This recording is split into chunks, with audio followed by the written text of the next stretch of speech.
তো বন্ধুরা, তোমরা সবাই কেমন আছো? আশা করছি তোমরা সবাই ভালোই আছো। চলো আজকে তোমাদের সাথে শেয়ার করব সারাদিনটা কিভাবে কাটালাম। তো সকালবেলায় উঠেই ছাদে চলে গেছিলাম। ওয়েদারটা দারুণ ছিল, দেখছো আকাশে থোকা থোকা মেঘ জমে আছে, মনে হয় যেন তুলোর বস্তাকেও ঢেলে দিয়েছে। তো দারুণ লাগছে, দেখছো নিশ্চয়ই। তোমাদের ওখানে কীরকম ওয়েদার তোমরা অবশ্যই জানাতে পারো। তারপরে আমি দাঁত ব্রাশ করতে করতে ছাদে চলে এসেছিলাম। আর মেয়ের জুতোগুলো আজকের একটু কেচে দিয়েছি সকাল সকাল।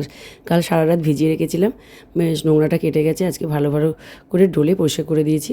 আর এসে ছাদে এটা রোদে দেবো বলে এসেছিলাম, কারণ ও তো আবার এগুলো পড়বে। তা দেখো না, এসে দেখি গাছগুলোর অবস্থা খারাপ। তা ভাবলাম চলো আজকে গাছে তাহলে জলও দিয়ে দিই। বাবা যে জল দিয়ে দেয়, তা আজকে আর বাবা দেয়নি। তা আমি ভাবলাম এসে যখন পড়েছি তাহলে আমি ছাদে এসে গাছগুলো সব জল দিয়ে যাই। তা দেখো প্রচণ্ড রোদের তাপ, মানে গা পুড়ে যাচ্ছে আর কি। তা প্রতিটা গাছে জল দেওয়া হয়ে গেছে আমার। আর পাতাগুলো দেখো কীরকম হয়ে গেছে। আগে প্রতিদিন দিতাম, আর এখানে এসে না একদম জল টল দেওয়াই হয় না আমার, কারণ চারতলায় উঠতে আর ভালো লাগে না। তা এবারে ঘরে চলে আসলাম। এসে ভাবলাম কি করব, তা স্নানটা সেরেই নিই। মেয়ে ঘুমাচ্ছে যখন, তাহলে স্নানটা সেরে নিই, তাহলে ভালো হবে আর কি। তা স্নান করতে চলে গেলাম। স্নান করে এসে এবার জামা কাপড়গুলো নিয়ে ছাদে যাবো ভাবছি। তা ভাবলাম একেবারে ঘর থেকে ঘুরেই যাই, দেখি কি করছে। তাই এসে দেখলাম ও ঘুমাচ্ছে।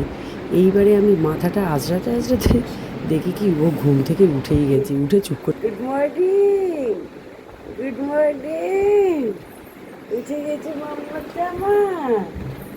সারা রাত এত দুষ্টুমি করেছো বলার মতো না। তার কটার সময় ঘুম করেছো? হ্যাঁ, আসো আসো। ও আচ্ছা আচ্ছা আচ্ছা আচ্ছা আচ্ছা। হ্যাঁ, আমার আর ছাদে যাওয়া হলো না। আমি বাবাকে বললাম ছাদে তুমি গিয়ে জামা কাপড়টা মেলে আসো।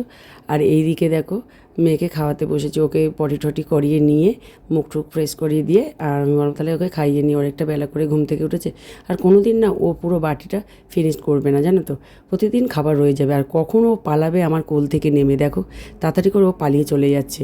কি পাশে যদি ওকে আবার ধরে আমি খাওয়াই, ও তাড়াতাড়ি করে খেয়ে দেখো ওগুলো এখন সব ও ফেলে লণ্ডভণ্ড করে দেবে।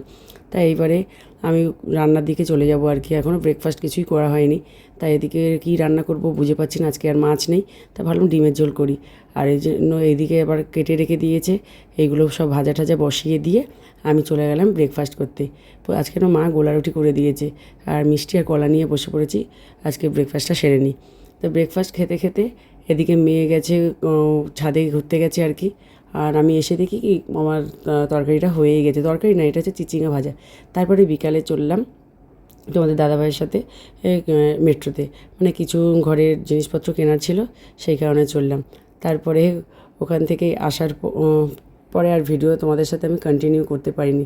আজকে ভিডিওটা এখানেই শেষ করছি। ভালো লাগলে জানিও অবশ্যই।